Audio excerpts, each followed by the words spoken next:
भाग्य का खेल बहुत पुराने समय की बात है।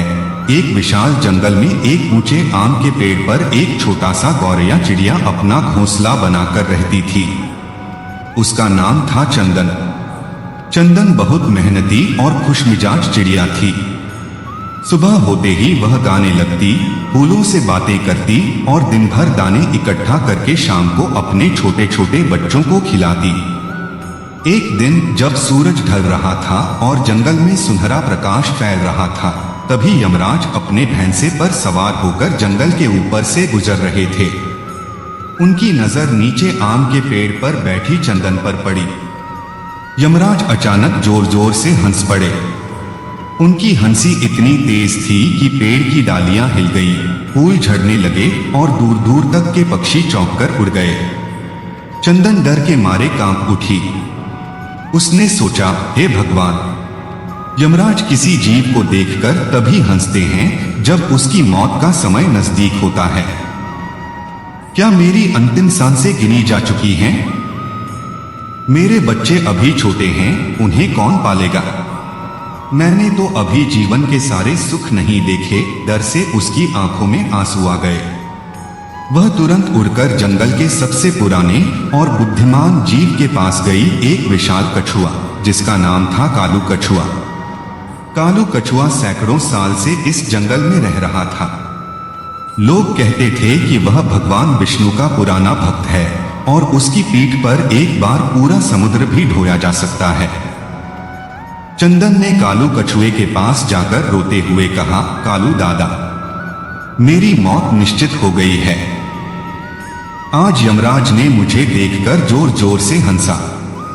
मैं जानती हूं कि यह मौत का संकेत है। आप इतने बुद्धिमान हैं, आपने इतने युग देखे हैं, कृपया मेरी मदद कीजिए। मुझे ऐसी जगह ले चलिए जहां मौत भी न पहुंच सके, या फिर भगवान विष्णु से मेरी आयु बढ़वा दीजिए। मेरे बच्चे अभी मासूम हैं। कालू कछुआ ने अपनी धीमी लेकिन गहरी आवाज में कहा, बेटी चंदन, घबराओ मत। मौत से कोई नहीं बच सकता, लेकिन कोशिश करना हमारा धर्म है। मैं तुझे अपनी पीठ पर बिठाकर ले चलता हूं। हम इस जंगल से बहुत दूर हरे भरे पहाड़ों के पार एक प्राचीन झील के किनारे जाएंगे। वहां एक गुफा है जो पानी के नीचे छिपी हुई है। उस गुफा में कोई यमदूत भी नहीं पहुंच सकता। वहां तू कुछ दिन छिपकर रहना। मैं खुद यमराज के पास जाकर बात करूंगा। अगर जरूरत पड़ी तो भगवान विष्णु के चरणों में प्रार्थना करूंगा। चंदन ने कालू कछुए की पीठ पर बैठकर अपनी आंखें बंद कर ली। कालू कछुआ धीरे धीरे लेकिन दृढ़ता से चल पड़ा।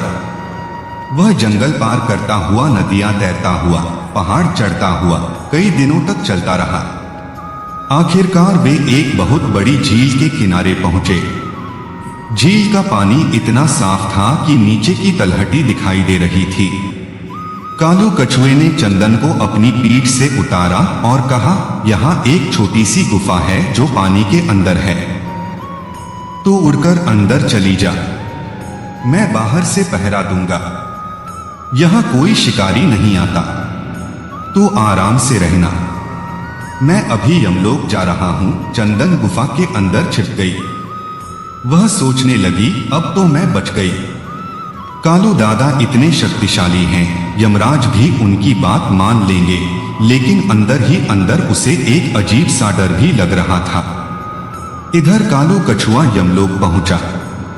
यमराज ने उसे देखकर मुस्कुराते हुए पूछा, कालू कछुआ, तुम यहां इतने सालों बाद, क्या बात है? कालू कछुआ ने विनम्रता से कहा, महाराज, आज आप जंगल में एक छोटी सी गौरैया चंदन को देखकर हंसे थे। वह मेरी पोती जैसी है। अगर उसकी मौत लिखी है तो कृपया उसकी आयु बढ़ा दीजिए। वह बहुत मासूम है, उसके छोटे छोटे बच्चे हैं। यमराज ने गहरी सांस ली और फिर धीरे से हंस पड़े। उन्होंने कहा, कालू, मैं उस चंदन पर नहीं हंसा था, मैं उसके भाग्य की लीला पर हंसा था। चंदन उस दिन आम के पेड़ पर खुशी खुशी बैठी थी, लेकिन उसकी मौत उस झील के किनारे पानी के अंदर छिपी गुफा में एक बड़े से मगरमच्छ के जबड़ों में लिखी थी। मैं सोच रहा था कि यह छोटी सी चिड़िया इतनी दूर, इतनी ऊंचाई पार करके पानी के नीचे कैसे पहुंचेगी। और देखो, तुम खुद उसे वहां ले गए।